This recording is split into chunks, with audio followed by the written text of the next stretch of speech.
आता मला पाहिजे तेव्हा धोका दिला ना, मग तू कशाला गेला लग्नाला? मग घ्यायचं नाही ना, मग तू म्हणायचं ना. तू घरी आला होता का नाही? तू घरी आला होता का नाही? मग तू बाळा पिंगण्याचे तू व्याजाने घेतलेले पैसे 20,000 रुपये तेव्हा मी दिले नाही का? हा, आमच्याकडे काय तुमची काय घरं भरायची काय तुमच्या घरी भांडी घासू का? मी काय तुमच्या घरी भांडे घासू का संडास घासू? हा, आता किती शिन्या काय करतो बघते ना मी तुला. शिन्या किंवा शिन्याची बायको संडास धुवायला येईल की बघते काय बघतो. हा, मग काय अपेक्षा करतो तू आमची? तू आमच्याकडनं अपेक्षा कशी काय करतो? मग तू घेतला म्हणून मी म्हणलं. कशाला गेला? घेतला कशाला? मग आला कशाला? मग तुला यायचंच नव्हतं. तुला मतदानाला यायचं नव्हतं ना? तुला मतदानाला यायचं नव्हतं ना? मग तू कशाला घेतले?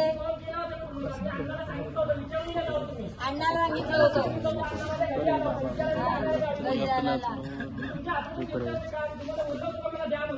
काय द्या म्हणून काय? तू म्हणायचं वहिनी मी मतदानाला नाहीये असं नसतं ना.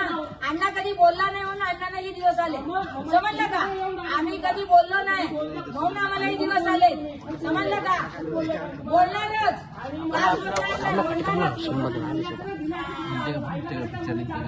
आई समोर बोलले मी. प्रूफ कसा आहे? मला काय म्हणायचं? तुझी आई नाही का ती? कर्तव्य नाही का? कर्तव्य नाही का? हे बघा, तुम्हाला पोरांना आम्ही भरपूर सांभाळलेलं आहे, समजलं का? गप्प बसून आम्ही एवढं काम केलेलं आहे. आता तुम्ही आम्हाला दिवस दाखवले ते, समजलं का? काय मार तुम्हाला असं बोललो नाही की तुम्ही असं करा. मग तुम्हाला कशाला आता बोलून दाखवता? तुम्ही कशाला बोलून दाखवताय? द्यायचे म्हणजे द्यायचे मला, देणार नाही, गावा देणार नाही. हा बघते मग मी कसं जावा, देणार. काय करायचं ते करा. बघते ना मी पण. हो करा. हा बघते ना मग गावा देत नाही. तू कसा देत नाही बघते ना मी. देतो ना पैसे तुम्हाला. तुम्ही माझे चार चौघांमध्ये तुम्ही माझ्या आईला बोलले ना, त्याच्यावरून तुम्ही माझ्या आईची माफी मागा, तुम्हाला लगेच पैसे मी देतो. कशाला माफी मागू? मग मी पण देत मी नाही पैसे. कशाला माफी मग मागू? देत नाही पैसे. माझ्या आईने घेतलेलं का तू तुमच्या? घेतलेला, तू घेतलेला. तुम्ही मला फोन करायला पाहिजे होता. हा. तुम्ही मला बोलायला पाहिजे होतं घरी ये माझे पैसे देऊन जा. मी इतके दिवस गप्प बसले, पण तुम्ही गप्प बसायलाच नव्हतं पाहिजे. काही आवाज वाढवायला लागला का रे? मग तुम्ही कशाला बोलताय?